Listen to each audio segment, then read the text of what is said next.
শুভ সন্ধ্যা sir. হ্যাঁ বাবা।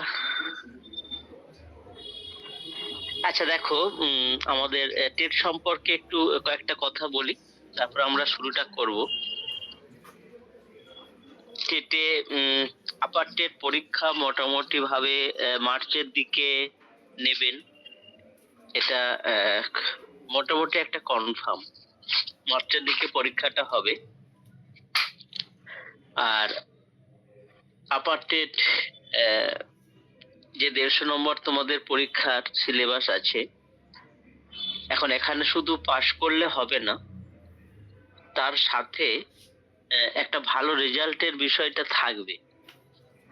কারণ টেটে যে নাম্বারটা পাবে তার পুরো নাম্বারটা তোমাদের যখন নর্মস হবে সেখানে হয়তো যোগ হবে না, কিন্তু ওখান থেকে 40% নর্মসের সাথে যোগ করা হবে। তার মানে যে 100 পাবে, 100 পেয়ে পাশ করবে, আর একজন ধরো 120 পেয়ে পাশ করলো, দুজনের নাম্বারের মধ্যে তো তফাৎ হবে। সেই জন্য টেটকে যারা টার্গেট করছো তারা শুধু পাশ করব এটা ভাবলে হবে না, তার সাথে ভালো রেজাল্ট করতে হবে, এটা মাথায় রাখতে হবে। আমাদের লাস্ট যে টেট হয়েছিল তাতে সব স্টুডেন্টরা 150-র মধ্যে 130, 35 এরকম ভাবে সব স্কোর করেছিল। তো যারা টার্গেট করছো টেট দেবে এবং ভালো করে দেবে, তারা শুধুমাত্র পাশের বিষয়টা নয়, পাশাপাশি ভালো রেজাল্ট করতে হবে, সেই বিষয়টাকেও মাথায় রাখবে। একটু ভালো করে যদি প্রিপারেশন নাও তাহলে 130-35 নাম্বার টেটেতে পাওয়া যায়। এবং চাকরি যদি পেতে হয়, এখন সবাইকে রেজাল্ট কিন্তু খুব ভালো রেজাল্ট করতে হবে, পরীক্ষার রেজাল্টটা খুব ভালো করতে হবে। আমাদের এসএলএসটির যে পরীক্ষাগুলো হয়ে গেল, যদি এসএলএসটির 9-10 কোশ্চেন গুলো সব সাবজেক্টের একটু সহজ করেছিল, তাও দেখবে ওখানে স্কোর মানে যে কাট অফ কত হাই হবে। আমার বাংলা যেসব স্টুডেন্ট গুলো আমার কাছে পড়তো 9-10-এ অনেকে 60টার 60টাই উত্তর করে এসেছে, 58, 59, অনেক ছেলে মেয়ে 58, 59টা ঠিক করেছে। কিছু ছেলে মেয়ে 60টা কোশ্চেনের 60টাই ঠিক করে এসছে। তারপর এখন নাম্বারটা কোন লেভেলে যাচ্ছে এটা অবশ্যই একটু আমাদের ভাবতে হবে, যে পড়াশোনা সেইভাবে করতে হবে যাতে এরকম খুব ভালো রেজাল্ট গুলো করা যায়। আমাদের এখানে তোমাদের প্রদীপ্ত স্যারের যেসব টিচারদেরকে নিয়ে গ্রুপটা তৈরি করার চেষ্টা করছেন, খুব ভালো ভালো স্যারেরা সব আছেন, এবং প্রদীপ্ত স্যারও খুব হেল্পফুল। সেই হিসাবে তোমাদের সাপোর্ট যথাযথভাবে যাতে করা যায় সেই চেষ্টা অবশ্যই স্যার করবেন।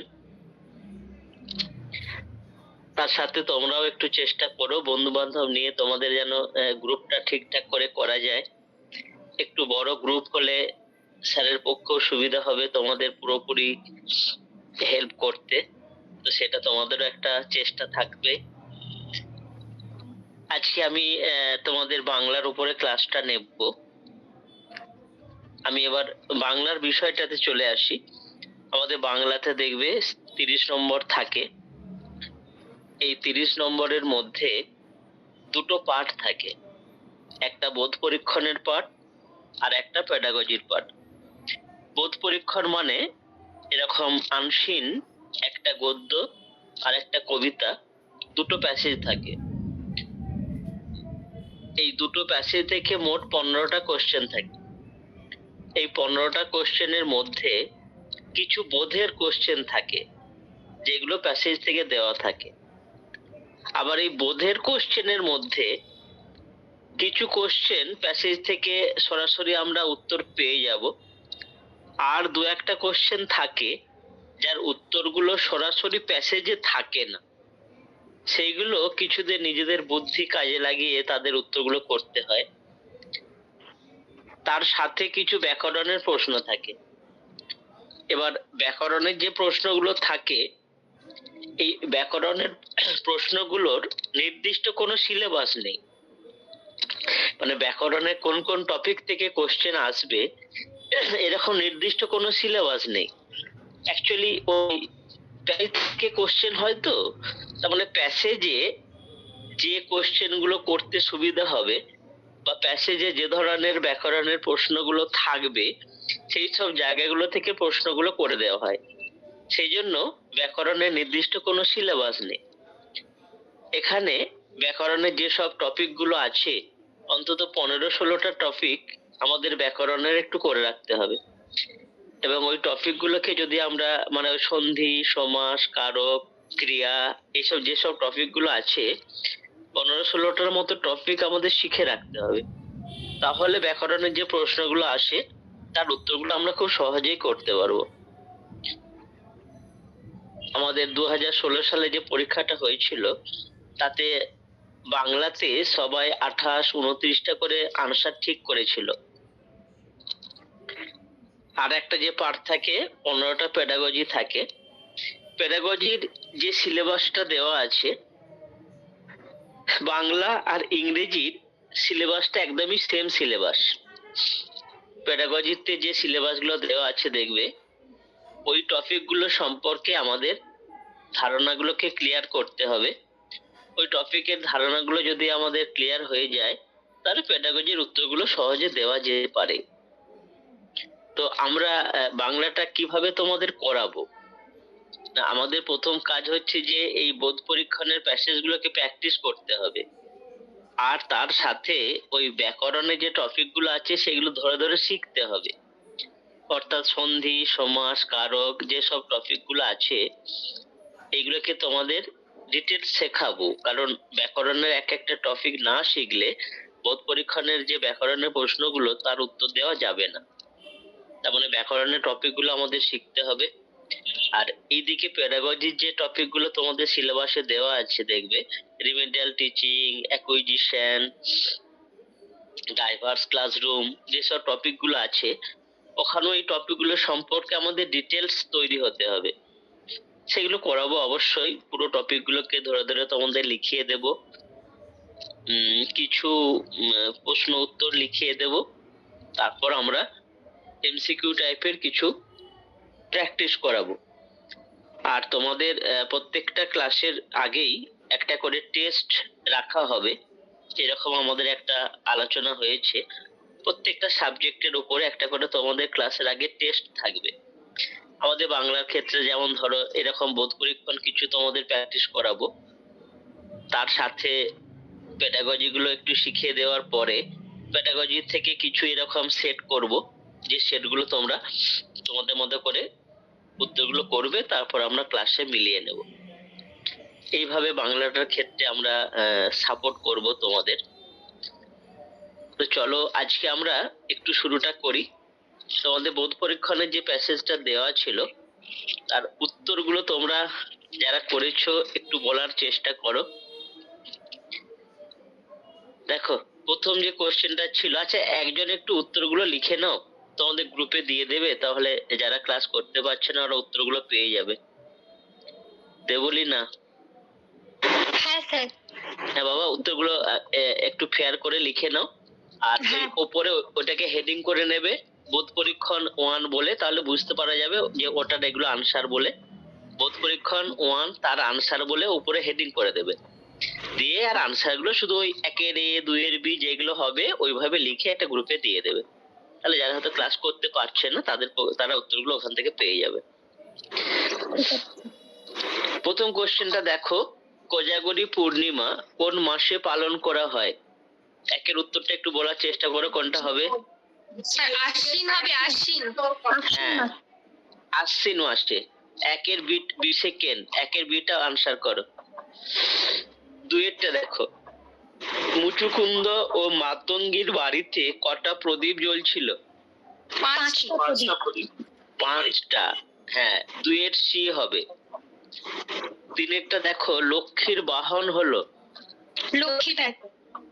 লক্ষ্মী পেঁচা। তার মানে 3-এরটা ডি লাস্ট হবে। এইরকম কিছু কোশ্চেন ডিরেক্ট থাকবে।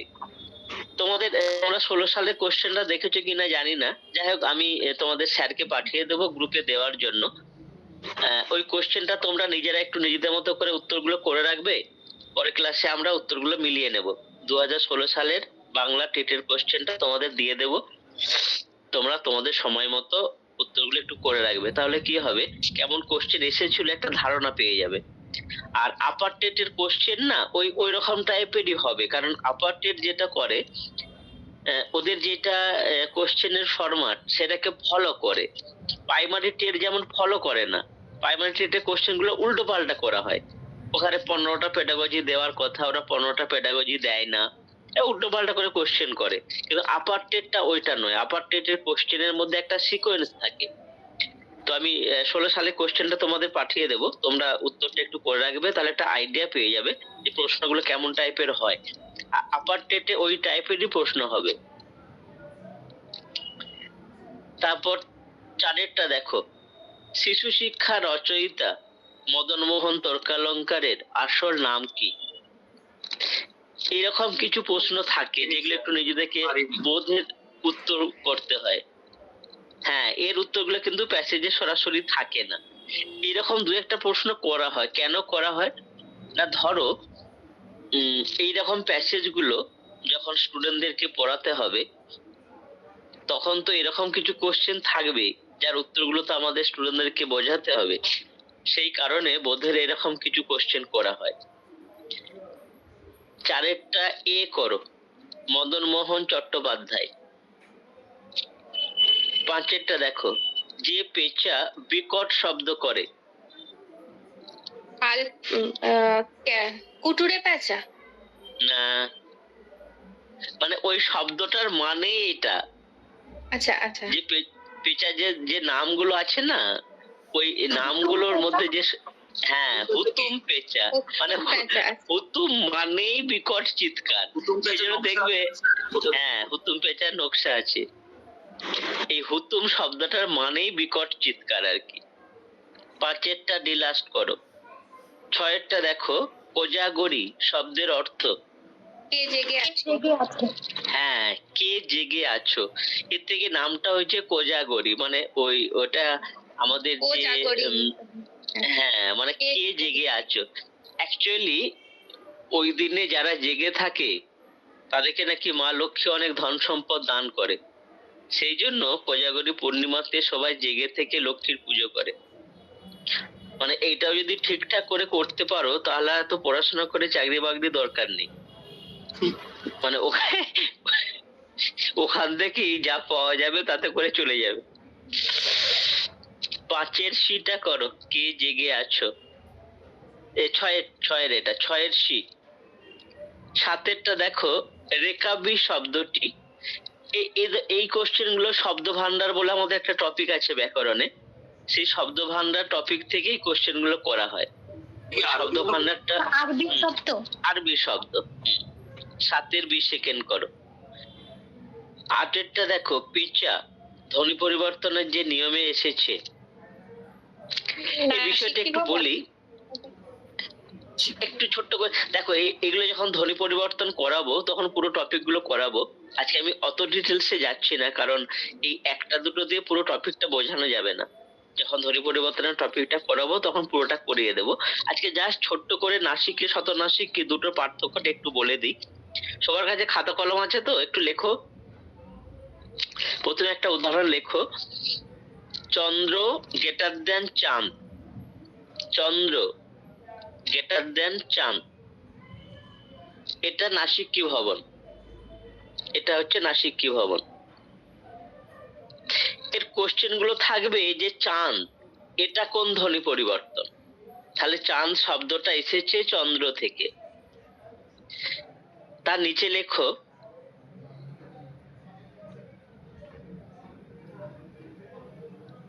প্রাচীর গ্রেটার দেন পাঁচিল। প্রাচীর পরফলাকার চয় দীর্ঘির, প্রাচীর গ্রেটার দেন করে করো পাঁচিল, পয় চন্দ্রবিন্দু আকার চয় হস্যিল, প্রাচীর থেকে পাঁচিল। এটা করো শতনাসিক্যি ভবন। শতনাসিক্কি ভবন। এবার দুটো পার্থক্যটা দেখো। এই ধ্বনি পরিবর্তনের কোশ্চেন গুলো যখন হয় তখন এই পরের শব্দগুলো দেওয়া থাকে, যে পাঁচিল এটা কোন ধ্বনি পরিবর্তন, চাঁদ এটা কোন ধ্বনি পরিবর্তন, এরকম ভাবে কোশ্চেন গুলো হয়। এই কোশ্চেন গুলোর উত্তরগুলো যদি ক্যালকুলেশন করতে হয় তাহলে আমাদের ওই মূল শব্দগুলোকে জানতে হবে। মূল শব্দটা না জানলে ক্যালকুলেশন করা যাবে না। এবার চাঁদের মূল শব্দটা দেখো। আমরা যদি চাঁদের মূল শব্দটা দেখি, চাঁদের মূল শব্দ হচ্ছে চন্দ্র, চন্দ্র থেকে চাঁদ।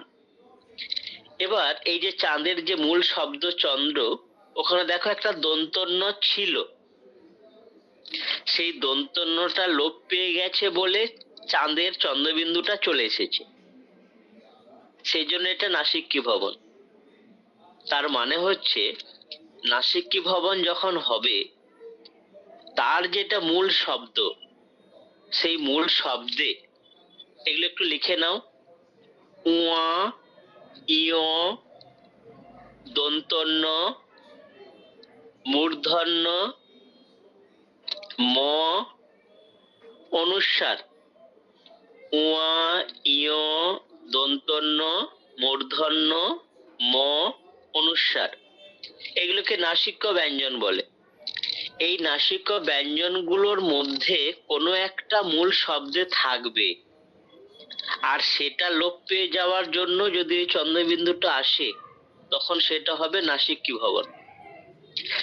তার মানে সহজ করে যদি আমরা বলি যে নাসিক্কি ভবনের যেটা উদাহরণ হবে তার মূল শব্দে ওই নাসিক্য ব্যঞ্জনগুলোর মধ্যে একটা থাকবে।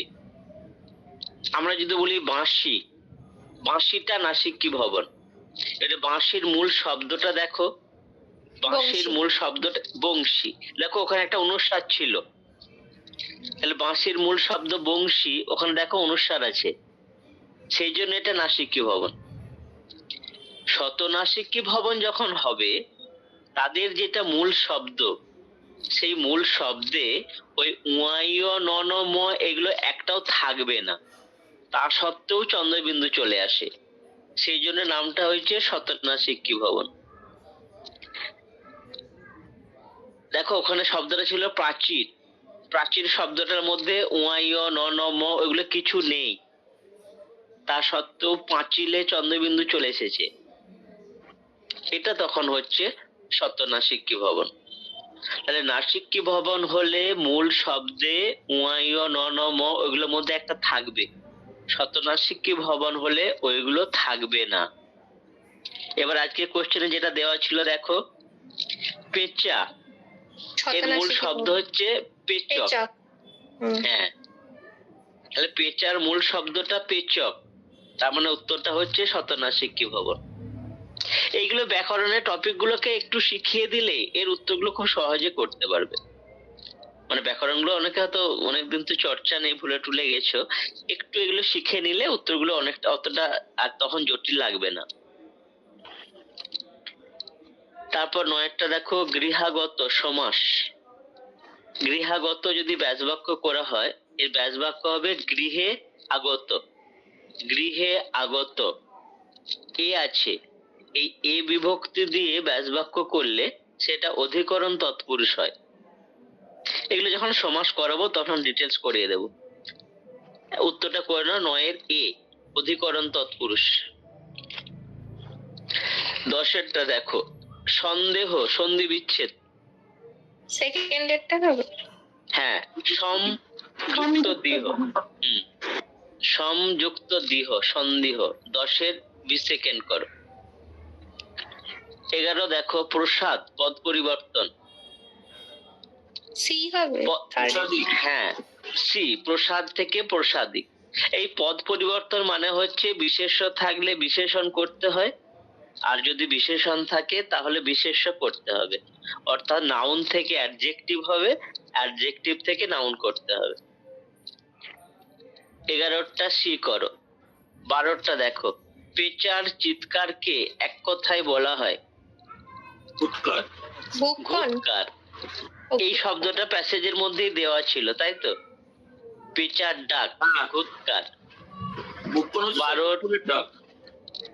হ্যাঁ, বুকনটা হচ্ছে কুকুরের, হেরসা হচ্ছে ঘোড়া, অশ্বের ডাক।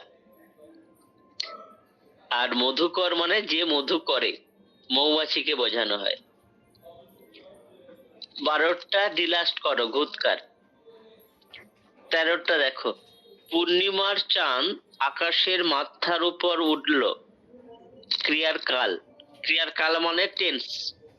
বর্তমান বর্তমান সাধারণ সাধারণ দেখো এটা যেটা আছে যে পূর্ণিমার চাঁদ আকাশের মাথার উপর উঠলো, উঠলো মানে সবে মাত্র ঘটনাটা ঘটলো, এটা বোঝাচ্ছে। এই সবে মাত্র যদি কোনো ঘটনা ঘটে, ধরো ফুল ফুটলো মানে সবে মাত্র ফুলটা ফুটলো, রাম মারা গেল তার মানে সবে মাত্র মারা গেল, এই সবে মাত্র ঘটনাটা ঘটলো, এটা যদি বোঝায় তখন ক্রিয়ার কালটা হবে সাধারণ অতীতকাল। সিংহাসনে বসলো রাজা, বাজলো কাঁসর ঘন্টা, তার মানে সাধারণ অতীতকাল। এটা দেখো, পূর্ণিমার চাঁদ আকাশের মাথার উপর উঠলো, উঠলো মানে সবে মাত্র, এই সবে মাত্র ঘটনা ঘটলে সেগুলো সাধারণ অতীতকাল হয়। 13টা 20 সেকেন্ড করো। 14টা দেখো, লক্ষ্মী বাহন এসেছেন, কারকটা কি হবে? দেখো লক্ষ্মীর র আছে, পত্রিকা এই র র এর থাকলে সেগুলো সম্বন্ধ পদ হয়। র এর এগুলো থাকলে সম্বন্ধ পদ হয়ে যায়। তাহলে লক্ষ্মীর মানে এখানে এটা করো, 14 এটা করো, সম্বন্ধ পদ।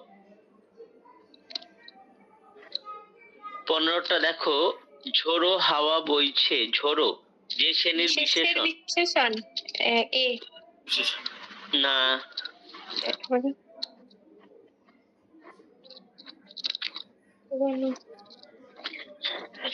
এই বাক্যে দুটো পদ আছে, পূরণবাচক বিশেষণ। একটা বিশেষণ আছে আর একটা ক্রিয়া আছে। তার মানে ঝড়োটা হচ্ছে বিশেষণ আর হাওয়া বইছে এই দুটো পদ নিয়ে একটা ক্রিয়া, এই ক্রিয়াটার নাম হচ্ছে সংযোগমূলক ক্রিয়া। তার মানে বাক্যটার পদই আছে দুটো, ঝোড়ো একটা বিশেষণ পদ, হাওয়া বইছে এটা হচ্ছে ক্রিয়াপদ। একটা বিশেষণ একটা ক্রিয়া, আর অন্য কোনো পদই নেই। তাহলে বিশেষণটা কার বিশেষণ হবে? ক্রিয়ার বিশেষণ। ক্রিয়া বিশেষণ, কারণ হ্যাঁ একটাই পদ আছে ক্রিয়াপদ, তার ফলে এটা ক্রিয়া বিশেষণ হয়ে যাবে। আমি হাওয়াটাকে আলাদা করে নিয়েছিলাম আর কি, ওই হাওয়াটাকে জন্য। হ্যাঁ, এখানে এখানে হাওয়াটা আলাদা অ্যাকচুয়ালি হবে না, কারণ হাওয়াটা বিশেষ্য পদ হিসাবে এখানে ব্যবহার হয়নি। যদি বিশেষ্য পদ হিসেবে ব্যবহার হতো তাহলে ওইটা বিশেষের বিশেষণ হয়ে যেত, কিন্তু এই বাক্যে হাওয়া বইছে দুটো মিলে একটা পদ, এই পদটার নাম ক্রিয়াপদ, এই ক্রিয়াটার নাম সংযোগমূলক ক্রিয়া। সংযোগমূলক ক্রিয়ার যে গঠন, সেই গঠনের মধ্যে হচ্ছে যে সংযোগমূলক ক্রিয়ার দুটো পদ থাকে, তার প্রথম পদটা বিশেষ্য হতে পারে বা বিশেষণ হতে পারে, ওটা ওই ক্রিয়াটার গঠন।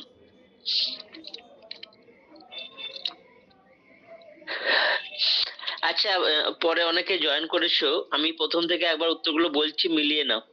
বলি না, পুরোটা একবার মিলিয়ে নাও। তাহলে একেরটা হয়ে গেল 20 সেকেন্ড, 20 সেকেন্ড। 2এরটা হচ্ছে সি, 3এর হচ্ছে ডিলাস্ট, 4এর হচ্ছে এ, 5এরটা করো ডিলাস্ট, 6এরটা সি, 7এরটা 20 সেকেন্ড, 8এর এ, 9এর এ, 10এরটা হচ্ছে 20 সেকেন্ড, 11টা সি, 12 হচ্ছে ডিলাস্ট, 13 20 সেকেন্ড, 14 এ, 15 হচ্ছে সি। দেবলীনা হয়েছে বাবা, সবগুলো মেলানো? হ্যাঁ স্যার, ঠিক আছে। আচ্ছা, ওটা একটু ফেয়ার করে গ্রুপে দিয়ে দেবে, ঠিক আছে। তাহলে পরে হ্যাঁ যারা জয়েন করতে পারছে না ওরা উত্তরগুলো পেয়ে যাবে। আচ্ছা, তাহলে এই বোধ পরীক্ষণ আমাদের প্র্যাকটিস করতে হবে, আর এখানে যে ব্যাকরণের যে প্রশ্নগুলো আসছে, ব্যাকরণের টপিক গুলোকে আমাদের ধরে ধরে শিখতে হবে, এটা একটা পার্ট। আর একটা পার্ট থাকে আমাদের পেডাগজির ওপরে। আচ্ছা, আজকে ব্যাকরণে কোনো একটা টপিক করবে নাকি একটু পেডাগজি কিছু করবে? তোমরা বলো, যেটা ইচ্ছা তোমাদের। স্যার পেডাগজি করান না স্যার? পেডাগজি করবে? হ্যাঁ, আচ্ছা, এরকমই তো করো, করি। করো। আচ্ছা, পেডাগজি আমি কোনো একটা টপিকে আজকে যাচ্ছি না। পেডাগজি থেকে যেসব প্রশ্নগুলো আসে সেই প্রশ্নগুলো কেমন ধরনের হয়, হ্যাঁ, তার উপরে করো। আর আজকে যে কোশ্চেন গুলো আমি বলছি এইগুলো একটু বাছাই করা কোশ্চেন, মানে এমন নয় একটা সেটে যে 15টা কোশ্চেন থাকে সেই 15টা কোশ্চেনই এরকম টাইপের, সেটা হয় না। 15টা কোশ্চেনের মধ্যে 3টে বা 4টে কোশ্চেন এরকম টাইপের হবে আর কি। বাকি কোশ্চেন গুলো অনেকটা সরাসরি হয়, তাদের উত্তর যেগুলো আমরা টপিক গুলো পড়বো আর কি, সরাসরি উত্তর পেয়ে যাব। অনেকগুলো কোশ্চেনের সরাসরি উত্তর পাওয়া যায়। আর কিছু কোশ্চেন থাকে বুদ্ধিদীপ্ত, যেগুলো খুব লজিক্যালি আনসার হয়। আজকে আমরা সেই বাছাই করা কোশ্চেন গুলো একটু করাচ্ছি। কিন্তু এইটা ভাববে না যে 15টা কোশ্চেনে সবগুলো এরকম হয়, সবগুলো এরকম হয় না। 3 থেকে 4টে এরকম কোশ্চেন থাকে। লেখো কোশ্চেন গুলো। এই যে পেডাগজি, পেডাগজি মানে বিষয়টা কি না, পেডাগজিটা হচ্ছে অ্যাকচুয়ালি শিক্ষাদান একটা পদ্ধতি। তার মানে একজন শিক্ষক কেমন ভাবে পড়াবেন, কেমন ভাবে শেখাবেন, সেইটাই হচ্ছে পেডাগজি, মানে শিক্ষাদান পদ্ধতিটাকে বলা হয় পেডাগজি। সেই কারণে প্রত্যেকটা সাবজেক্টের পেডাগজি হয়। বাংলা কেমন ভাবে পড়ানো হবে সেটা বাংলা পেডাগজি, ইংরেজি কেমন ভাবে পড়ানো হবে সেটা ইংরেজি পেডাগজি, ম্যাথস কেমন ভাবে শেখানো হবে সেটা ম্যাথসের পেডাগজি। এই কারণে প্রত্যেকটা সাবজেক্টের পেডাগজি হয়। এবার পেডাগজির যে বেসিক ধারণাগুলো সেগুলো কিন্তু সেম। তার মানে আমরা যদি বাংলার যখন তোমাদের পেডাগজি টপিক গুলো করাবো, ওগুলো তো ডিটেলস করাবো, এই একটা সাবজেক্টের পেডাগজি টপিক গুলোকে যদি আমরা আয়ত্ত করে নিতে পারি, তাহলে বাংলা কাজে লাগবে, ইংরেজিতে কাজে লাগবে, চাইল্ড সাইকোলজিতে কাজে লাগবে। আবার ম্যাথস পার্টেও যেখানে পেডাগজি থাকে, মানে আপার টেটে ম্যাথসের পেডাগজি সেভাবে দেয় না। তোমরা যারা প্রাইমারি টেট দাও, প্রাইমারি টেটে দেখবে ম্যাথসের আলাদা করে পেডাগজি থাকে, সেইগুলোতেও কাজে লেগে যাবে। তার মানে পেডাগজির বেসিক ধারণাটা যদি তৈরি করে নিতে পারি আমরা, সব সাবজেক্টের পেডাগজি গুলো একই লজিকে আমরা বের করতে পারবো। তো লেখো, আজকে এরকম লজিক্যালি কয়েকটা কোশ্চেন লেখাচ্ছি। প্রথম কোশ্চেনটা লেখো, একজন শিশুর ভাষা শিক্ষাকালীন সময়ে, একজন শিশুর ভাষা শিক্ষাকালীন সময়ে ব্যাকরণ কতটা প্রয়োজনীয়? একজন শিশুর ভাষা শিক্ষাকালীন সময়ে ব্যাকরণ কতটা প্রয়োজনীয়? অপশন গুলো লেখো। এ, খুব বেশি প্রয়োজন, এ হচ্ছে খুব বেশি প্রয়োজন। বিটা লেখো খুব কম প্রয়োজন, খুব কম প্রয়োজন। সিটা লেখো প্রয়োজন নেই, প্রয়োজন নেই। ডি লেখো শিশুর উপর নির্ভরশীল, শিশুর উপর নির্ভরশীল।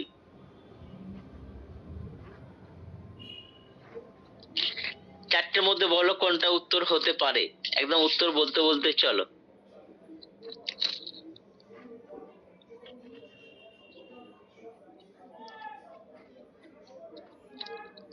কোনটা মনে হচ্ছে বলো। শিশুর উপর নির্ভরশীল মানে ডিএডটা। আর কিছু উত্তর আসছে? আমার অপশন এ মনে হচ্ছে। আমারও অপশন এ মনে হচ্ছে। আচ্ছা, না, স্যার, এ আসছে। আমার 4 মনে হচ্ছে, শিশুর উপর নির্ভরশীল। হ্যাঁ, এ আর ডি দুটো উত্তর আসছে। এই দুটোর বাইরে আর কার কিছু মনে হচ্ছে?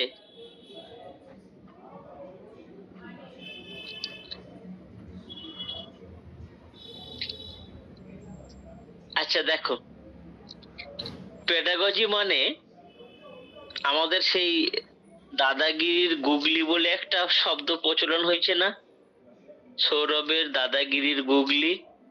হ্যাঁ তার মানে যেটা যেটা আমরা ভাববো মানে এরকম লজিক্যালি যে পেডাগজি গুলো থাকে, আবার বলছি সবগুলো এরকম হয় না, কিন্তু লজিক্যালি যে পেডাগজি থাকে এগুলো অ্যাকচুয়ালি দাদার গুগলির মতো, যেটি ভাববো ঠিক উল্টোটি উত্তর হবে। সেই জন্য আমাদের এই লজিক গুলো প্রথমে শিখতে হবে। এখানে কি আর একটা বিষয় হচ্ছে, পেডাগজির যে কোশ্চেনটা থাকবে, কোশ্চেনের প্রত্যেকটা শব্দের আলাদা আলাদা গুরুত্ব আছে। শব্দ চেঞ্জ হয়ে গেলে উত্তর আলাদা হয়ে যাবে।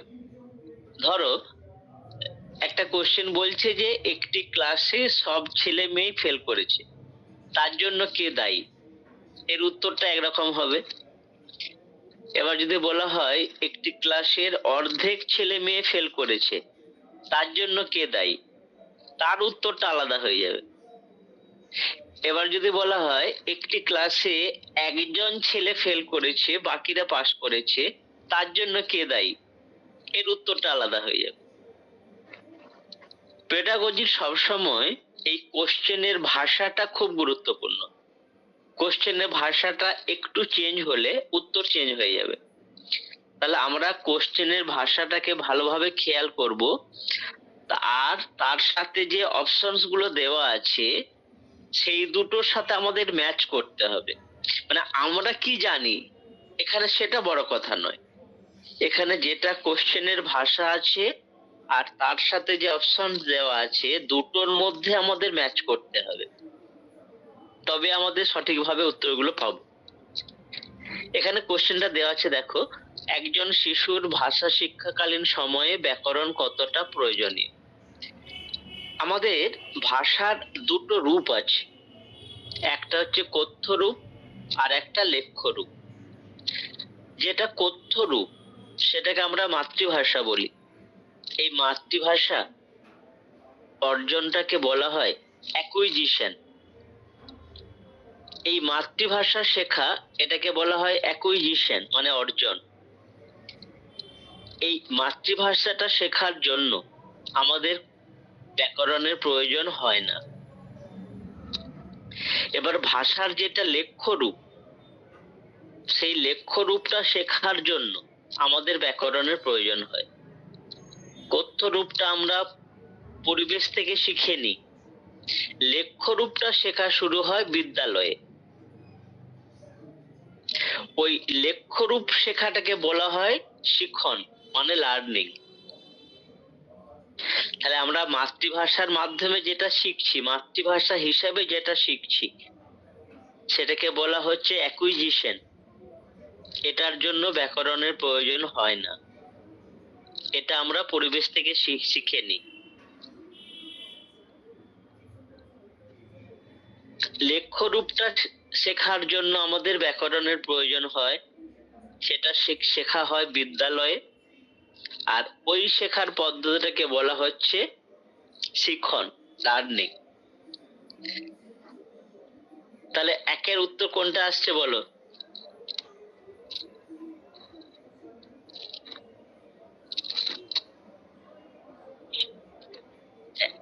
একের উত্তর তাহলে কোনটা হবে?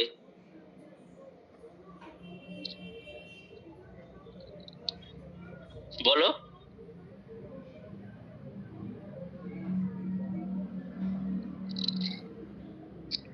ব্যাখ্যাটা তো বলে দিলাম, এবার একের উত্তরটা বলো কোনটা হবে, মানে প্রথম কোশ্চেন যেটা বললাম ওর উত্তরটা কোনটা হবে? প্রয়োজন নেই। প্রয়োজন নেই, অবশ্যই প্রয়োজন নেই। আমরা যখন ভাষা শিখছি তখন ব্যাকরণ প্রয়োজন হয় না।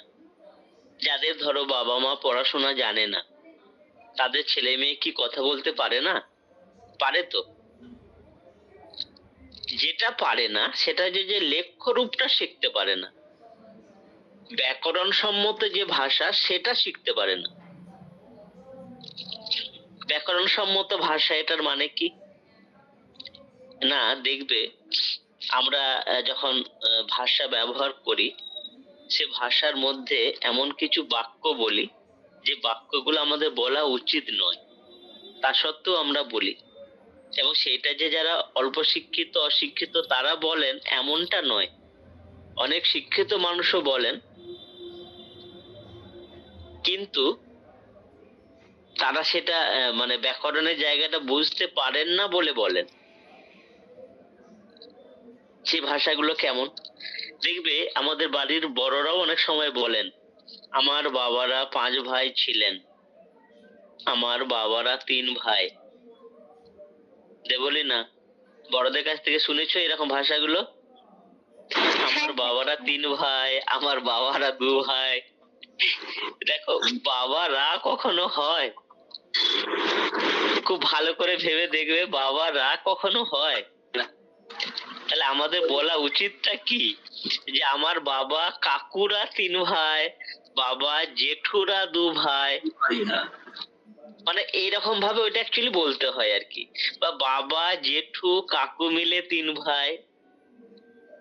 কিন্তু বাবারা, এটা কত বড় ব্যাকরণের ভুল, তা সত্ত্বেও কিন্তু দেখবে অনেক মানুষই এগুলো বলেন।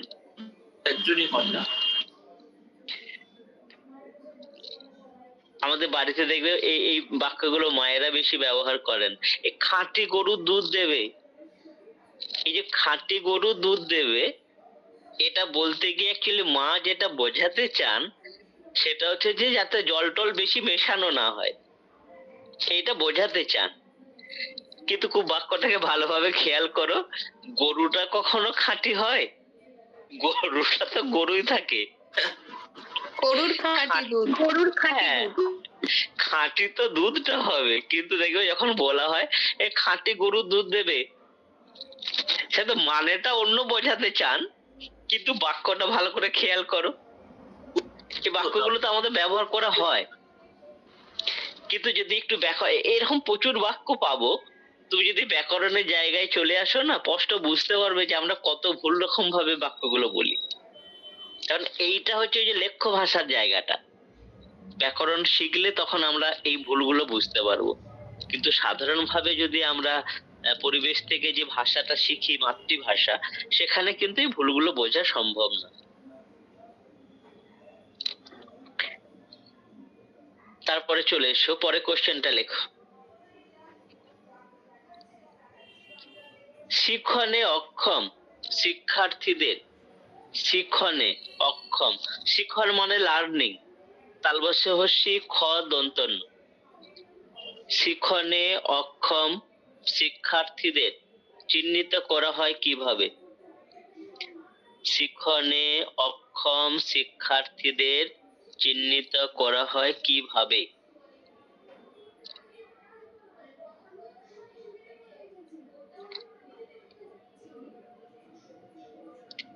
শিক্ষণে অক্ষম শিক্ষার্থীদের চিহ্নিত করা হয় কিভাবে? অপশন এটা লেখো, শিক্ষার্থীর মনস্তাত্ত্বিক গঠন দেখে, শিক্ষার্থীর মনস্তাত্ত্বিক গঠন দেখে। বিটা লেখো, শিক্ষার্থীর আচরণ দেখে, শিক্ষার্থীর আচরণ দেখে।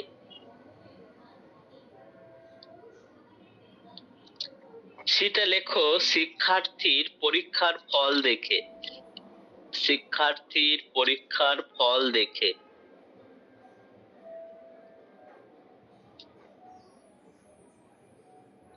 ডিটা লেখো, শিক্ষার্থীর নিজস্ব উপলব্ধি থেকে, শিক্ষার্থীর নিজস্ব উপলব্ধি থেকে, শিক্ষার্থীর নিজস্ব উপলব্ধি থেকে। চারটের মধ্যে বলো কোনটা হতে পারে? এই শিক্ষার্থী আচরণ দেখে শিক্ষার্থীর আচরণ, বিটা। আর কিছু আসছে?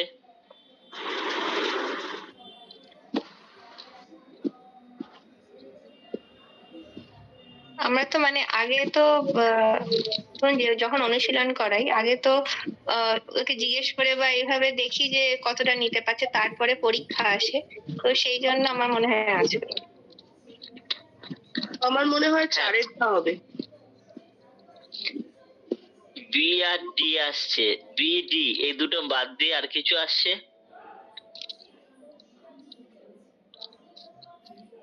তো একটু নিজেদের মতো করে চেষ্টা করো।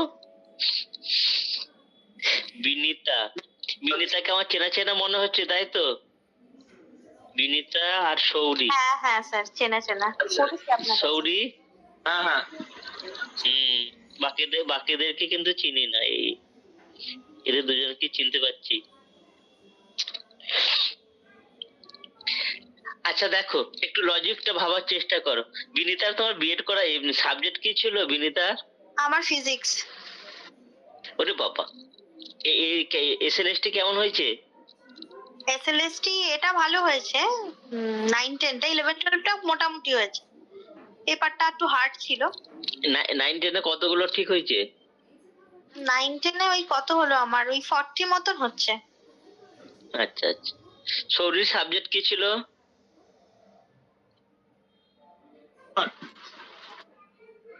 শোনা গেল না। ফিজিক্স ছিল। ইংলিশ? ফিজিক্স। ও, তোমারও ফিজিক্স? আমি আবার ডিএলএড করা, আমি বিএড নেই। আচ্ছা আচ্ছা, ও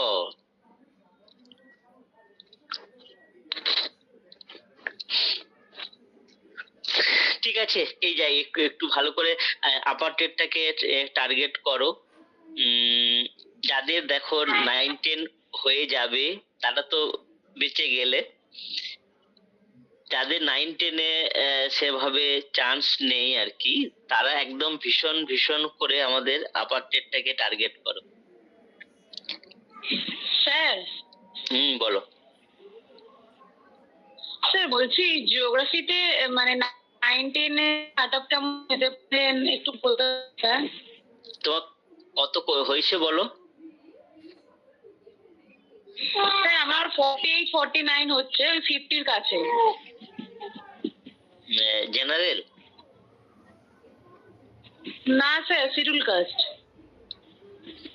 তাহলে চলে 50-50 চান্স আছে চলে আসার। চান্স মানে খুব কম ছিল, যেহেতু তোমাদের একটা কাস্টের ব্যাপার আছে, আবার ফিমেলের ব্যাপার আছে, সেই হিসাবে 50-50 চান্স।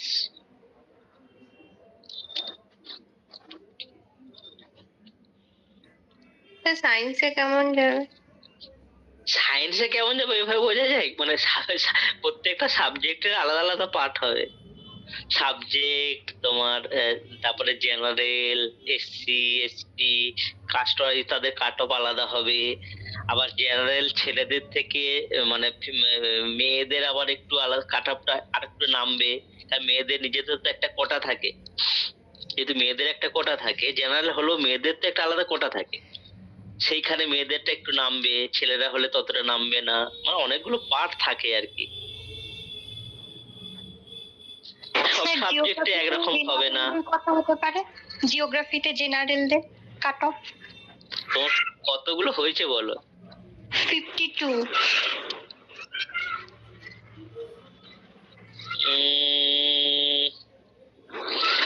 আরো 2-1 হলে আর একটু কনফার্ম হতো আর কি।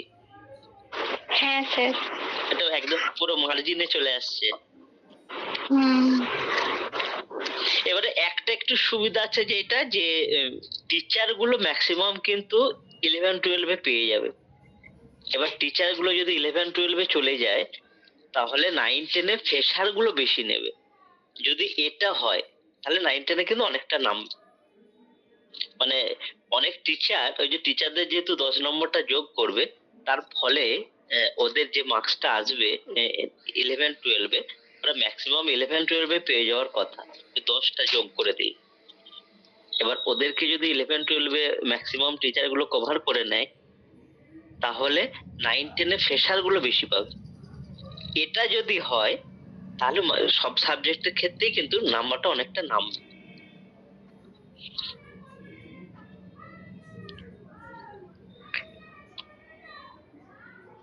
দেখো, এই কোশ্চেনটা যেটা আমরা লিখলাম যে শিক্ষণ মানে হচ্ছে লার্নিং, এই লার্নিং এ অক্ষম শিক্ষার্থীদের কিভাবে চিহ্নিত করা হবে। এই এখন ক্লাসরুম গুলোকে বলা হয় ডাইভার্স ক্লাসরুম। ডাইভার্স ক্লাসরুম মানে একটা ক্লাসরুমে সমস্ত ছেলে মেয়েগুলো একসাথে পড়াশোনা করে। এবার সেখানে একজন টিচার পড়াচ্ছেন, তিনি বাইরে থেকে ছেলে মেয়েগুলোকে দেখে কে শিখতে পারছে আর কে পারছে না বাইরে থেকে কিন্তু খুব সহজে বোঝার উপায় নেই। টিচার বুঝতে পারবেন তখনই যখন পরীক্ষার রেজাল্ট গুলো টিচারের হাতে আসবে। টিচার ধরো একজন ক্লাসে একটা টেস্ট নিলেন, সেই টেস্টে কোনো একজন খারাপ রেজাল্ট করলো, আবার পরে একটা পরীক্ষা হলো, তখন দেখা গেল যে সে ভালো রেজাল্ট করলো, বোঝা গেল তার কোনো অসুবিধা নেই। অসুবিধা আছে এটা বোঝা যাবে কখন?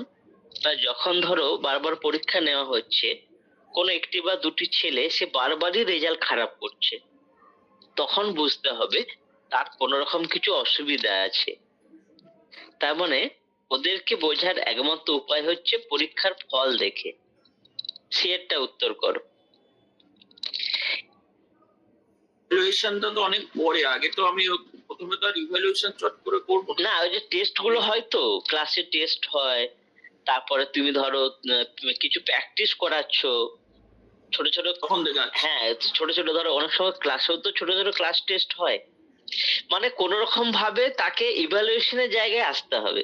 সেটা তুমি হোমওয়ার্ক প্র্যাকটিস করাতে পারো, তুমি ক্লাসে ক্লাস সেটা টেস্ট নিতে মৌখিক পারো। পড়া ধরে, মৌখিক পড়া ধরেও হয়। হ্যাঁ, মানে যে কোনো রকম ভাবে আর কি মূল্যায়নের একটা পার্টে আসতে হবে।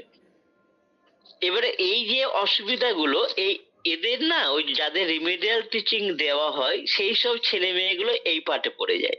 তার মানে ওদের মধ্যে এমন কিছু ব্যাধি থাকে, ধরো যে ডিসলেক্সিয়া, ডিসগ্রাফিয়া, ডিসক্যালকুলিয়া, এরকম কিছু ব্যাধি থাকে যার জন্য ওরা শিখতে পারে না। ডিসক্যালকুলিয়া যার রোগটা থাকে তারা ম্যাথ করতে পারে না, একেবারে ম্যাথ করতে পারে না।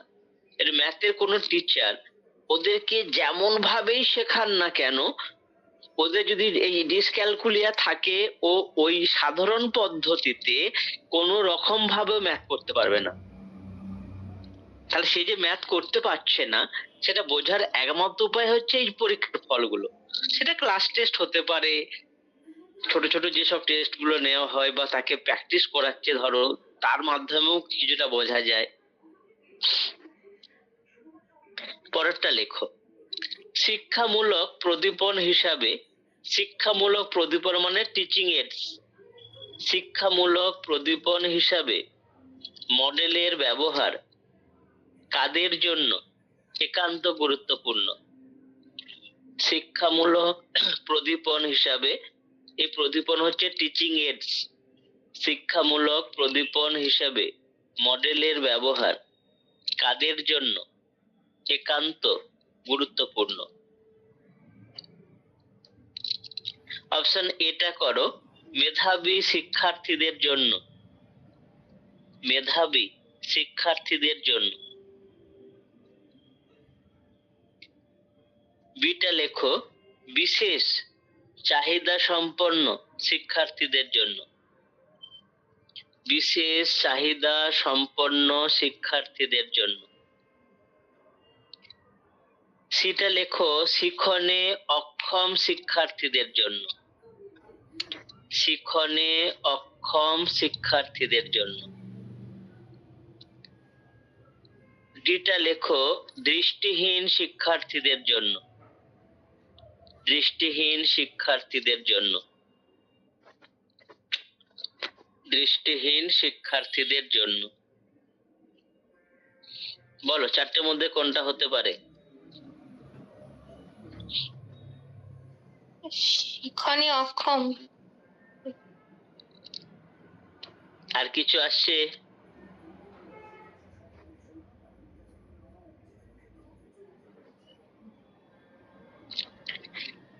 কোশ্চেনের ভাষাটা ভালো করে পড়ো।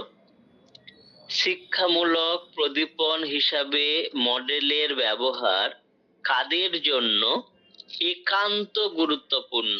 এই একান্ত গুরুত্বপূর্ণ, এটার উপরে উত্তরটা নির্ভর করবে।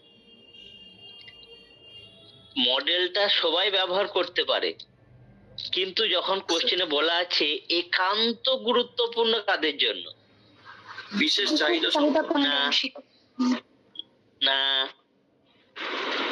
মানে তারা শুধু ওটাকেই ব্যবহার করতে পারে, অন্যগুলো পারে না। দৃষ্টিহীনদের, হ্যাঁ দেখো লজিকটা বলছি ভালো করে শোনো। মডেলটা সবাই ব্যবহার করতে পারে, কিন্তু কাদের জন্য গুরুত্বপূর্ণ? না, দৃষ্টিহীনদের জন্য। কারণ ওরা শুধু মডেলটাকে ব্যবহার করতে পারে। ওরা, আর যদি আমাদের ডাইভার্স ক্লাসরুমে পড়াশোনা হয়, ডাইভার্স ক্লাসরুম মানে সব ছেলেমেয়েরা একসাথে পড়াশোনা করছে, তাদের মাঝখানে যদি একজন দৃষ্টিহীন শিক্ষার্থী থাকে, তাহলে এরা যেসব বিষয়গুলো ব্যবহার করে সেগুলো তো ওরা ব্যবহার করতে পারে না। ওরা একমাত্র মডেলটাকে ব্যবহার করতে পারবে। কিভাবে ব্যবহার করবে? আর ধরো, জিনিসগুলো দিয়ে হ্যাঁ ধরো ওদেরকে তুমি কিছু ফল ফুলের উপরে কিছু শেখাচ্ছ, এটা আপেল ওটা আম, ফল ফুলের উপর কিছু শেখানো হচ্ছে। ওদেরকে যদি একটা আপেল বা আমের একটা মডেল দেওয়া হয়, সেটাকে ওরা, হ্যাঁ বোঝানো হয় যে এটা আপেল এটা আম। হ্যাঁ, ওদেরকে মডেল গুলো দিলে ওরা স্পর্শ করে বুঝে নেবে আম কেমন দেখে হয়, আপেল কেমন হয়। তো ওই দৃষ্টিহীনরা অ্যাকচুয়ালি মডেলটাকে কিছুটা ব্যবহার করতে পারে, অন্যগুলো পারে না। সেই জন্য এখানের উত্তরটা এসে যাবে দৃষ্টিহীন শিক্ষার্থী। পরে কোশ্চেনটা লেখো। শিশুদের চরিত্র গঠনের জন্য, শিশুদের চরিত্র গঠনের জন্য আপনি কোন সাহিত্য পাঠে গুরুত্ব দেবেন? এই কোশ্চেনটা সিটেটে এসেছিল একবার। আগের কোশ্চেন গুলো সব আমাদের আপার টেটে এসেছিল। শিশুদের চরিত্র গঠনের জন্য আপনি কোন সাহিত্য পাঠে গুরুত্ব দেবেন? এ শিশু সাহিত্য, বি ভ্রমণ সাহিত্য, সি জীবনী সাহিত্য, ডি সবগুলি। শিশু সাহিত্য, ভ্রমণ সাহিত্য, জীবনী সাহিত্য, সবগুলি। কোশ্চেনটা ভালো করে খেয়াল করো। শিশুদের চরিত্র গঠন, এখানেই আনসারটা আসবে। জীবন সাহিত্য, জীবনী সাহিত্য, হ্যাঁ। এই চরিত্র গঠনের জন্য মহাপুরুষের জীবনীগুলো সব বাচ্চাদেরকে পড়ানো হয়, কারণ তাদের জীবনীগুলো খুব আদর্শ চরিত্র এক একজন, সেই জন্য জীবনীগুলো তাদের পড়ানো হয় চরিত্র গঠনের জন্য। পরে কোশ্চেনটা লেখো। একজন শিশুর শিশু মনকে জানার, একজন শিশুর শিশু মনকে জানার সহজতম উপায় কোনটি? একজন শিশুর শিশু মনকে জানার সহজতম উপায় কোনটি? শিশু মনকে জানার সহজতম উপায় কোনটি?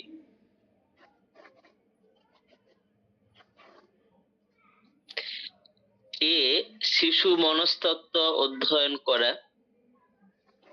শিশু মনস্তত্ত্ব অধ্যয়ন করা। বি শিশু মনের পর্যবেক্ষণ করা, শিশু মনের পর্যবেক্ষণ করা। সি শিশু মনস্তত্ত্বের গবেষণা করা, শিশু মনস্তত্ত্বের গবেষণা করা।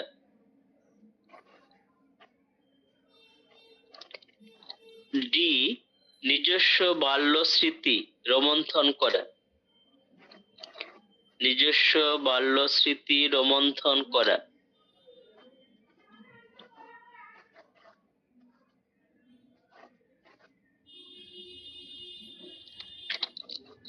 কোনটা হবে সেকেন্ডে বলো?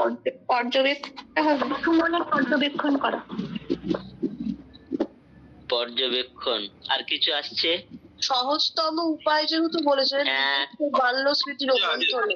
একদম সহজতম উপায় বলা হয়েছে, মানে সহজে জানা যাবে।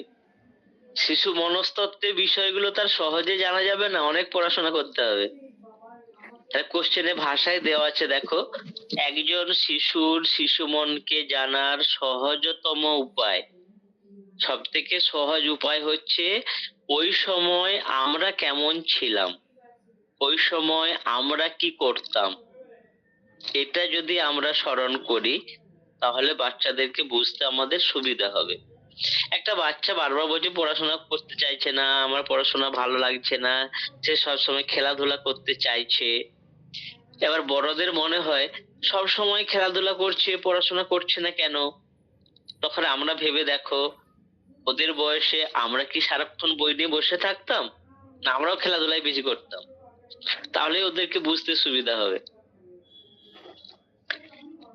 যেটা করো, নিজস্ব বাল্য স্মৃতি রোমন্থন করা। পরে কোশ্চেনটা লেখো। একজন ভাষা শিক্ষক হিসাবে, একজন ভাষা শিক্ষক হিসাবে প্রাথমিক স্তরে, প্রাথমিক স্তরে একজন ভাষা শিক্ষক হিসাবে প্রাথমিক স্তরে কোন দুটি বিষয়ে, কোন দুটি বিষয়ে বিশেষ গুরুত্ব দেবেন? কোন দুটি বিষয়ে বিশেষ গুরুত্ব দেবেন? অপশন এ শ্রবণ ও কথন, বি শ্রবণ ও লিখন, সি লিখন ও পঠন, ডি কথন ও লিখন। কথন ও লিখন, এই চারটেকে আমাদের ভাষার দক্ষতা বলা হয়। ভাষার চারটে দক্ষতা: শ্রবণ, কথন, পঠন, লিখন। তো সেই যে চারটে ভাষা দক্ষতা, এখানে কোশ্চেনটা করা হচ্ছে যে একজন ভাষা শিক্ষক হিসাবে কোন দুটোতে গুরুত্ব দেবেন?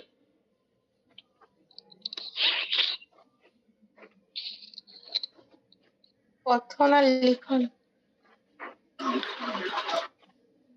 কথন, লিখন। আর কিছু?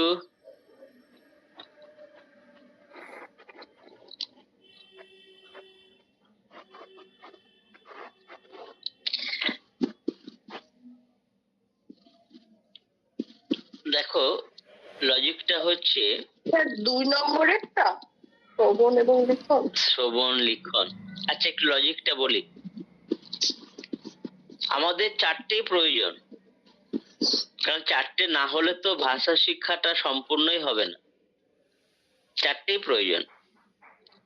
এবার কোন দুটোতে গুরুত্ব দিলে সেই দুটো আর দুটোকে কভার করে দেবে? কোন দুটোতে গুরুত্ব দিলে সেই দুটো আর দুটোকে কভার করে দেবে? প্রমাণ করতে বলে তো, কত না কত। কথন। হ্যাঁ, কথন আর লিখন। ডিএটা কথন ও লিখন। তার মানে কথনে গুরুত্ব দিলে শ্রবণটা কমপ্লিট হয়ে যাচ্ছে, মানে না শুনলে সে বলতে পারবে না। আর লিখনে গুরুত্ব দিলে পঠনটা কমপ্লিট হয়ে যাচ্ছে, কারণ না পড়লে লিখতে পারবে না। কারণ পঠনটা লিখনের আগের ধাপ, শ্রবণটা কথনের আগের ধাপ। আমাদের চারটে যেমন পরপর সাজানো হয়, শ্রবণ, কথন, পঠন, লিখন। তার মানে কথন আর লিখন, ডিটা উত্তর করো। এই দুটোতে গুরুত্ব দিলে চারটেই কভার হয়ে যাবে। পরে কোশ্চেনটা লেখো। পরে কোশ্চেনটা যেটা, এটা ইংলিশে এসেছিল, আমি এটাকে বাংলা করে লেখাচ্ছি, লেখো। রিমেডিয়াল টিচিং কখন প্রয়োজন হয়? Remedial teaching remedial teaching, REMEDIAL, remedial teaching কখন প্রয়োজন হয়? অপশন এ লেখো, যখন শিক্ষার্থীর উদ্দেশ্য পূরণ হয় না। যখন শিক্ষার্থীর উদ্দেশ্য পূরণ হয় না। বিটা লেখো, যখন শিক্ষকের উদ্দেশ্য পূরণ হয় না। যখন শিক্ষকের উদ্দেশ্য পূরণ হয় না। সিটা লেখো, যখন শিক্ষার্থী ও শিক্ষক উভয়ের উদ্দেশ্য পূরণ হয় না। যখন শিক্ষার্থী ও শিক্ষক উভয়ের উদ্দেশ্য পূরণ হয় না। ডি লেখো, কোনোটি নয়। কোনোটি নয়। তার মানে রিমিডিয়াল টিচিংটা কখন প্রয়োজন হয়? যখন শিক্ষার্থীর উদ্দেশ্য পূরণ হয় না। তার মানে এটা। আর কিছু? শিক্ষার্থী আর শিক্ষক উভয়ের উদ্দেশ্য পূরণ হয় না, মানে কারণ শিক্ষক যদি পুরোপুরি শেখাতে না পারেন আর শিক্ষার্থী যদি পুরোপুরি শিখতে না পারে, তো দুটোর ক্ষেত্রে রেমিডিয়ালটা প্রয়োজন। আর কিছু? মানে যেটা উত্তর সেটা বাদ দিয়ে সবাই বলছে। শিক্ষকের ওটা হবে স্যার। হ্যাঁ, খুব ভালো করে লজিকটা বোঝার চেষ্টা করো। একজন শিক্ষক, ধরো তিনি ক্লাসে গেলেন যে আজকে আমি ছেলে মেয়েগুলোকে যোগ শেখাবো। তাহলে শিক্ষকের উদ্দেশ্য কি? যোগ শেখানো। তিনি যোগ শেখানোর উদ্দেশ্যে ক্লাসে গেলেন। এবার তিনি সকলকে ক্লাসে খুব সুন্দর করে যোগ শিখিয়ে দিলেন। যোগ শেখানোর পরে ছেলে মেয়েগুলোকে সব জিজ্ঞাসা করলো, তোমরা বুঝতে পেরেছো? তারপরে কয়েকটা যোগ করতে দিলেন, সব ছেলেমেয়েরা যোগগুলো করে দিচ্ছে। শিক্ষকের উদ্দেশ্যটা পূরণ হয়ে গেল। তখন শিক্ষক বললেন, আজ তোমাদের তাহলে যোগ শেখা হয়ে গেল, পরের দিন তোমাদের আবার বিয়োগ শেখাবো। শিক্ষকের উদ্দেশ্যটা পূরণ হয়ে গেল। তিনি যোগ শেখাতে গিয়েছিলেন, সকলকে যোগ শিখিয়ে দিয়েছেন। এবার ধরো উনি যোগ শেখানোর উদ্দেশ্যে গেলেন। এবার অনেকে সেটা শিখতে পেরেছে। কোনো একটি স্টুডেন্ট ধরো বা দুজন, যাই হোক, একজন বা দুজন, একজনকে ধরো, তাহলে সহজে বুঝতে পারবে। একটি স্টুডেন্ট ধরো সে যোগটা করতে পারছে না। শিক্ষক তাকে আবার বোঝালেন যে যোগ এভাবে করতে হয়। সে তখনও শিখতে পারছে না। তখন যেটা হয়, তাহলে শিক্ষক শেখাতে চাইছেন, বাচ্চাটা শিখতে পারছে না, তার মানে শিক্ষকের উদ্দেশ্যটা পূরণ হচ্ছে না। শিক্ষক তো গেছেন যোগ শেখানোর জন্য, তিনি শেখাতে পারছেন না, তার উদ্দেশ্যটা পূরণ হচ্ছে না। তখন ওই যে বাচ্চাটাকে সবাই যোগ শিখে গেল, কোনো একজন শিখতে পারলো না, তখন টিচার তাকে স্পেশাল ভাবে দেখার চেষ্টা করেন যে তার অসুবিধাটা কোথায় হচ্ছে। এবার আমরা যেটা বলছিলাম যে এই রিমিডিয়াল টিচিং তখনই দেওয়া হয় যাদের বিভিন্ন ব্যাধির কারণে শিখতে পারে না। তার মানে তার ডিসলেক্সিয়া থাকতে পারে, ডিসগ্রাফিয়া থাকতে পারে, ডিসপ্রাক্সিয়া থাকতে পারে, ডিসক্যালকুলিয়া থাকতে পারে, অটিজম থাকতে পারে। এরকম অনেকগুলো ব্যাধি আছে, রোগ আছে, যেগুলো বাচ্চাদের শিক্ষা গ্রহণ করতে বাধার সৃষ্টি করে। এবার ও যোগ পাচ্ছে না, বারবার শেখাচ্ছেন, তা সত্ত্বেও সে পারছে না। তখন দেখা হয় যে ও যে ভুলটা করছে সেই ভুলটা কোন ধরনের ভুল। তার মানে যদি বাচ্চাটা ডিসগ্রাফিয়া থাকে, তাহলে ও এমন ধরনের ভুলগুলো করবে যে ভুলগুলো এই সাধারণ ছেলেমেয়েরাও যোগ করতে গিয়ে ভুল করতে পারে, তাদের সাথে এর ভুলগুলো মিলবে না। ওই ভুলের ধরনটা দেখে বোঝা যাবে যে ওর রেমেডিয়াল টিচিং দেওয়ার প্রয়োজন আছে কিনা। তার আগে একটা টেস্ট করা হয়, সেটার নাম হচ্ছে ডায়াগনস্টিক টেস্ট। ওই টেস্টে কি দেখা হয়? সেই টেস্টে দেখা হয় যে ও যে ভুলগুলো করছে সেই ভুলের ধরনগুলো কেমন। ওই ভুলের ধরনটা দেখে বোঝা যায় তার রেমেডিয়াল টিচিং এর প্রয়োজন আছে কিনা। তখন টিচার ব্যক্তিগতভাবে, কারণ রেমেডিয়াল টিচিং একসাথে হয় না, ব্যক্তিগতভাবে তার যে সমস্যা সেই সমস্যা সমাধানের জন্য যে শিক্ষা পদ্ধতি অবলম্বন করা হয় তাকে বলা হয় রেমেডিয়াল টিচিং। এটা একেবারে ব্যক্তিগত, মানে দুটো ছাত্রের সমস্যা কখনো একরকম হয় না। সেই জন্য এই শেখানোগুলো সবসময় ব্যক্তিগতভাবে হয়। ব্যক্তিগতভাবে তার যে সমস্যা সেই সমস্যা সমাধানের জন্য যে শিক্ষাদান পদ্ধতি সেটাকে বলা হয় রেমেডিয়াল। তার মানে এখানে উত্তরটা করো, যখন শিক্ষকের উদ্দেশ্য পূরণ হয় না। স্যার একটা কোয়েশ্চেন হ্যাঁ, বল। আছে। স্যার বলছি, যখন এই জিনিসটা হচ্ছে তখন তো শিক্ষার্থীর উদ্দেশ্য হচ্ছে শেখা, তো শিক্ষার্থীও তো শিখতে না। পারছেন। না, কোনো বাচ্চা, লজিকটা ভালো করে বোঝো, কোনো বাচ্চা নিজে থেকে শিখতে চাইবে না। ওই বিদ্যাসাগর ওইরকম দু একজন যদি ব্যতিক্রমী ধরো, সেগুলো বাদ দিয়ে কোনো বাচ্চা নিজে থেকে পড়তে চায় না। বড়দেরকে পড়াতে হয়, বড়দেরকে শেখাতে হয়। কার বাড়ির বাচ্চা সকাল হলে গিয়ে বলে, মা আজকে তুমি আমাকে সারাদিন পড়াও, আমি আজকে খেলাধুলা করব না, সারাদিন পড়বো? বিশাল ব্যাপার, কোনোদিনই হবে না। এটা হাইপোথেটিক্যাল না। এই সেই ওই বিদ্যাসাগরের মতো দুটো একটা ব্যতিক্রমী সব জায়গায় থাকে, সেটা বাদ দাও। যাই হোক, আমরা যদি নর্মালি দেখি আর কি, এটা হয় না। আচ্ছা, তার মানে বাচ্চারা কখনো নিজেদের উদ্দেশ্য পূরণ করতে যাবে না। বড়দেরকে বুঝতে হবে যে এইটা ওদের পড়াশোনার সময়, এখন ওদেরকে শেখাতে হবে। ঠিক আছে। সেই জন্য এটাকে বলা হয় শিক্ষকের উদ্দেশ্য। এই যে ছোটবেলায় যখন ধরো আমরা স্কুল কলেজে পড়তাম, এখন তো তোমরা হয়তো এতটা এগুলোকে ফিল করোনি, কারণ এখন টিচারদের মারধরের পার্টটা তোমরা হয়তো পাওনি, আমরা ছোটবেলায় পেয়েছি। পেয়েছো?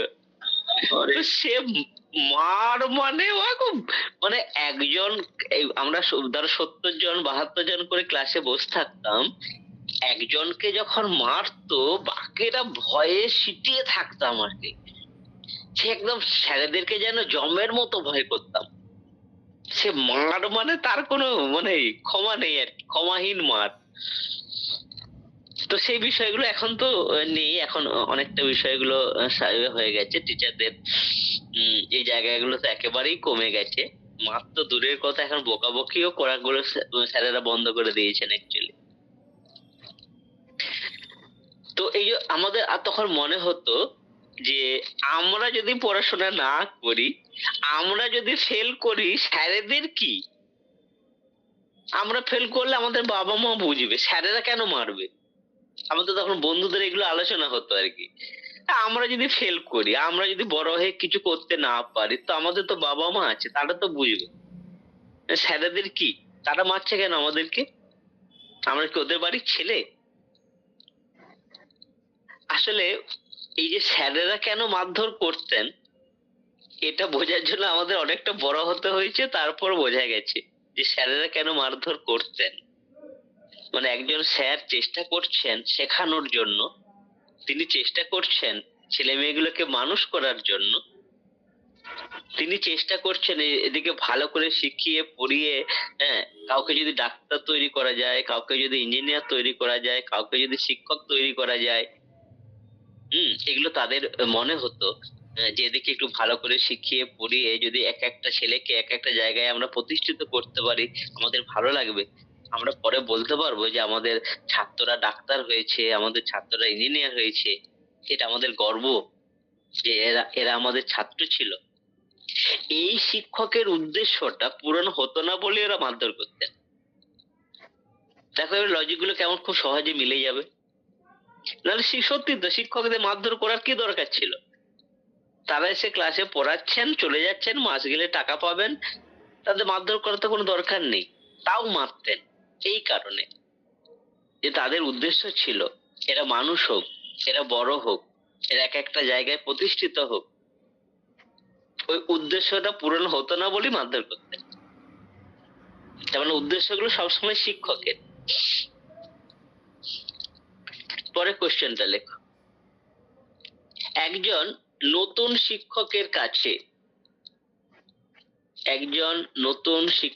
কাছে কোন শিক্ষা সহায়ক উপকরণটি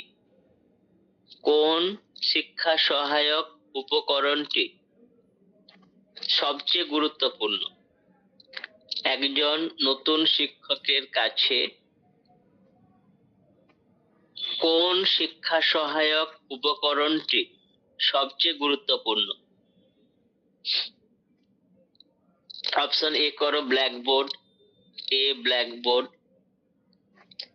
বি পাঠ্যপুস্তক, সি মডেল, ডি প্রকল্প।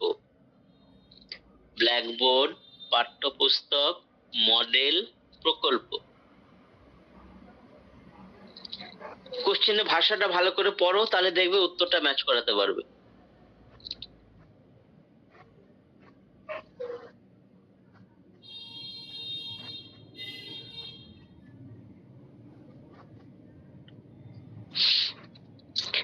এখানে বলছে একজন নতুন শিক্ষক, এখানে উত্তরটা আছে, নতুন শিক্ষক। পাঠ্যপুস্তক। হ্যাঁ, পাঠ্যপুস্তক। প্রথমেই সে ব্ল্যাকবোর্ডে কোনোদিনই যাবে না। না, এই যে মানে যদি শিক্ষক শব্দটা থাকতো তাহলে কোশ্চেনটা আলাদা হতো, তার অপশন আলাদা হতো। যাই হোক, এখানে যে নতুন শিক্ষক মানে তার তখন অতটা নলেজ নেই, তাহলে প্রথমে নিজেকে পড়তে হবে, তারপরে তিনি পড়াতে পারবেন। এই দুজন টিচারের পার্থক্যটা দেখবে। একজন নতুন টিচার, তিনি ক্লাসে গিয়ে বলেন আজকে আমি তোমাদের এই বিষয়টা পড়াবো, তার মানে উনি ওইটা তৈরি করে এসেছেন। আর পুরানো টিচার, অভিজ্ঞতা আছে, তিনি ক্লাসে গিয়ে বলেন যে তোমরা বলো আগের দিন কি পড়া হয়েছিল, আজকে কি করবে। হ্যাঁ হ্যাঁ, স্টুডেন্টরা যেখান থেকে বলে যে স্যার আজকে এটা করেন, তারা সাথে সাথে বলে ঠিক আছে তাহলে আজকে এটাই করো। মানে তাদের অভিজ্ঞতা আছে, এমন নয় যে তাকে পড়ে না গেলে পড়াতে পারবেন না। সব বিষয়গুলো সম্পর্কে ধারণা আছে, স্টুডেন্টরা যেটা বলবে সেখান থেকে তারা শুরু করে দেন। দুটোর মধ্যে এই জায়গায় পার্থক্য হয়ে যায়, অভিজ্ঞতা থাকা না থাকা। তো নতুন শিক্ষক, সেই জন্য উত্তরটা হচ্ছে পাঠ্যপুস্তক। যে তোমরা ওই যে বিভিন্ন ক্লাস করছো, কোন টিচারকে যদি বুঝতে হয় স্যার কেমন, খুব সহজে বুঝতে পারবে। কিভাবে বুঝতে পারবে না, স্যার যখন পড়াবেন, তোমাদের এগুলো কিন্তু কিছু টিপস দিয়ে দিচ্ছি, যদি টিপসটা দেওয়া আমার উচিত না। স্যার যখন পড়াবেন, ধরো স্যারের ওই ফিল্ডে অভিজ্ঞতা আছে, তখন উনি বারবার বলবেন এই ধরনের প্রশ্ন হয়, এই প্রশ্নগুলো ওই পরীক্ষায় এসেছিল, আগের বারে এরকম প্রশ্ন হয়েছিল, হ্যাঁ এই টেটে এই প্রশ্ন এসেছে, ওই টেটে এই প্রশ্নটা এসেছিল। তখন স্পষ্ট বুঝতে পারবে যে স্যারেদের ওই টেট আমরা ধরো টেটে ক্লাস নিচ্ছি, জাস্ট টেটটাকে নিয়ে বলছি, স্যারেদের ওই টেটটা সম্পর্কে ধারণাটা খুব ক্লিয়ার আছে। এবার ধরো স্যারের ওই টপিক ওই পরীক্ষাটা সম্পর্কে ধারণা ক্লিয়ার নেই, তিনি ওই বেশি আউটলাইন কিছু বলতে যাবেন না, তিনি দেখবেন শুধুমাত্র যেটুকু পড়াবেন তার মধ্যেই সীমাবদ্ধ থাকবে। তখন স্পষ্ট বুঝতে পারবে যে স্যারের অন্যান্য কোশ্চেন পত্রগুলো সম্পর্কে খুব একটা ঘাটাঘাটি নেই, মানে স্যার ভালো কি খারাপ আমি সেই জায়গাটা যাচ্ছি না, ওভারঅল নলেজ থাকা না থাকার যে পার্থক্যটা। ওভারঅল নলেজ থাকলে না স্যারেদের কথাবার্তা থেকেই স্পষ্ট বুঝতে পারবে, আর ওভারঅল যদি নলেজ না থাকে তখন স্যারেরা যেটুকু করাবেন ওর মধ্যেই সীমাবদ্ধ থাকবেন, তিনি আর বেশি বাইরের বিষয়গুলো নিয়ে আলোচনা করবেন, সেখান থেকে স্পষ্ট বোঝা যায়। তো নতুন শিক্ষক যখন বলছেন তার উত্তরটা এসে যাচ্ছে পাঠ্যপুস্তক। পরে কোশ্চেনটা লেখো। পরে কোশ্চেনটা আপার টেটে এসেছিল। পরীক্ষা পদ্ধতির প্রয়োজনীয়তা হলো, পরীক্ষা পদ্ধতির প্রয়োজনীয়তা হলো, পরীক্ষা পদ্ধতির প্রয়োজনীয়তা। এ, নতুন পদ্ধতির প্রয়োগ করা, নতুন পদ্ধতির প্রয়োগ করা।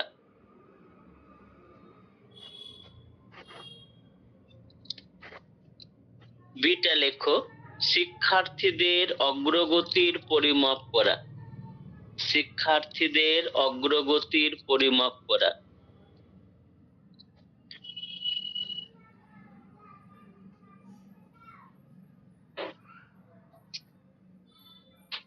সিটা লেখো, ভুল পরিমাপ করা, ভুল পরিমাপ করা। ডিটা লেখো, পরের ক্লাসের যোগ্যতা বিচার করা, পরের ক্লাসের যোগ্যতা বিচার করা।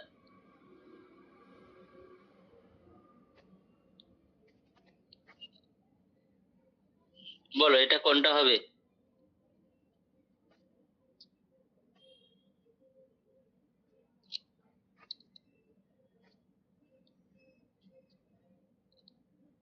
পরীক্ষা পদ্ধতির প্রয়োজনীয়তা কোনটা আসছে উত্তর? Option B sir. শিক্ষার্থীর হ্যাঁ। অগ্রগতি পরিমাপ। হ্যাঁ, বিয়েরটা শিক্ষার্থীদের অগ্রগতির পরিমাপ করা, সামগ্রিক যে অগ্রগতি সেইটা হচ্ছে কিনা ওটাই এখানে বেশি গুরুত্বপূর্ণ। পরে কোশ্চেনটা লেখো, কোন বিষয়ে সঠিকভাবে জ্ঞান আহরণ করতে না পারলে, কোন বিষয়ে সঠিকভাবে জ্ঞান আহরণ করতে না পারলে ভাষা শিক্ষা পরিপূর্ণ হয় না, ভাষা শিক্ষা পরিপূর্ণ হয় না। কোন বিষয়ে সঠিকভাবে জ্ঞান আহরণ করতে না পারলে ভাষা শিক্ষা পরিপূর্ণ হয় না। এ ব্যাকরণ, বি ভাষাতত্ত্ব, সি ভাষা বিজ্ঞান, ডি কোনটি নয়। ব্যাকরণ, ভাষাতত্ত্ব, ভাষা বিজ্ঞান কোনটি নয়।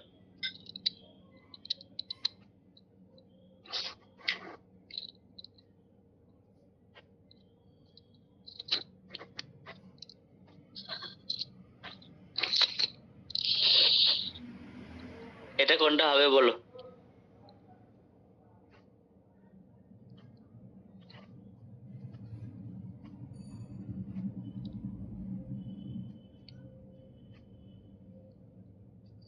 দেখো এখানে বলা আছে যে ভাষা শিক্ষা পরিপূর্ণ হয় না, মানে ভাষা শিখতে পারে না এটা নয়, ভাষা শিক্ষাটা পরিপূর্ণ হবে না যদি আমরা ব্যাকরণ, কারণই হবে আমাদের। যদি আমরা ব্যাকরণ যদি না জানি, ব্যাকরণ না জানলে ভাষাটা শিখতে পারবো কিন্তু পরিপূর্ণটা হবে না।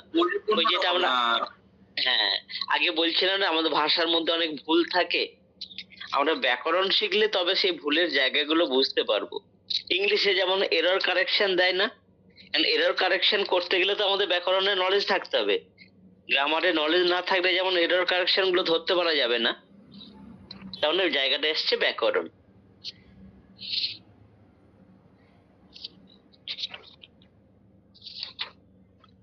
পরে কোশ্চেনটা লেখো।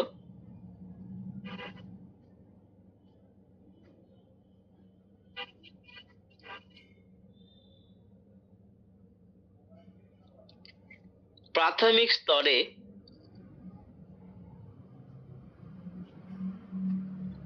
শিশুদের বাংলা পড়ানোর উদ্দেশ্য হলো, প্রাথমিক স্তরে শিশুদের বাংলা পড়ানোর উদ্দেশ্য হলো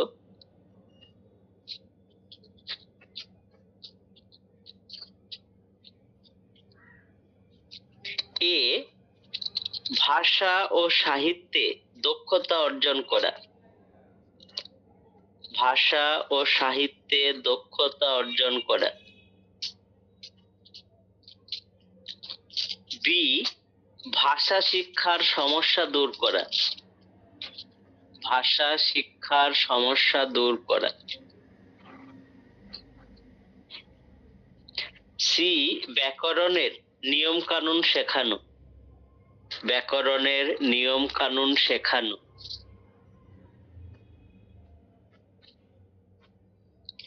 ডি করো সবগুলি, ডি সবগুলি।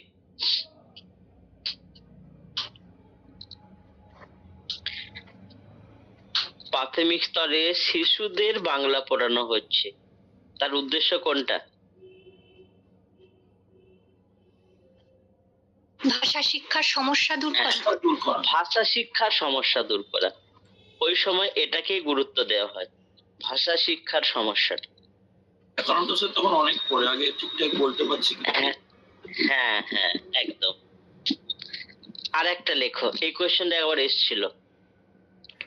একজন শিক্ষকের মনোবিজ্ঞান পড়ার প্রয়োজন হয় কেন? একজন শিক্ষকের মনোবিজ্ঞান পড়ার প্রয়োজন হয় কেন? মনোবিজ্ঞান পড়ার প্রয়োজন হয় কেন? এ মনোবিজ্ঞান সম্মতভাবে পড়ানোর জন্য, মনোবিজ্ঞান সম্মতভাবে পড়ানোর জন্য।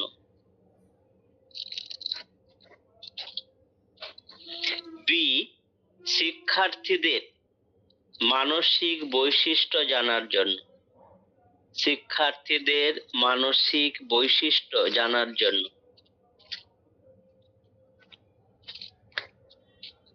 সিটা লেখো, শিক্ষার সঙ্গে বিজ্ঞানকে সম্পৃক্ত করার জন্য, শিক্ষার সঙ্গে বিজ্ঞানকে সম্পৃক্ত করার জন্য।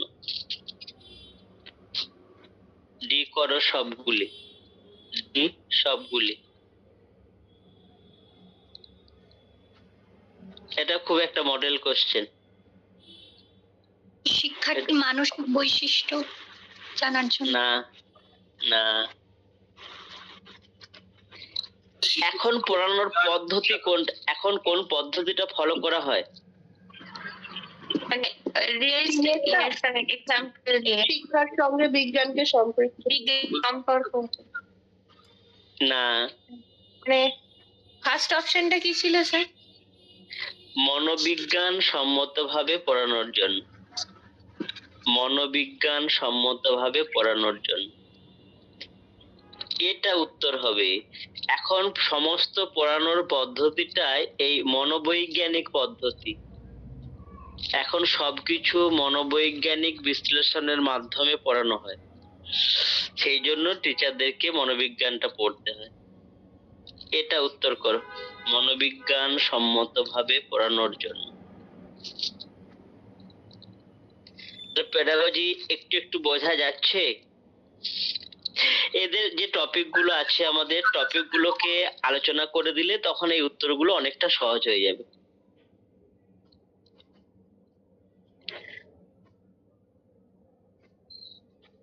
একটু একটু বুঝতে পারলে পেডাগজি কেমন জিনিস?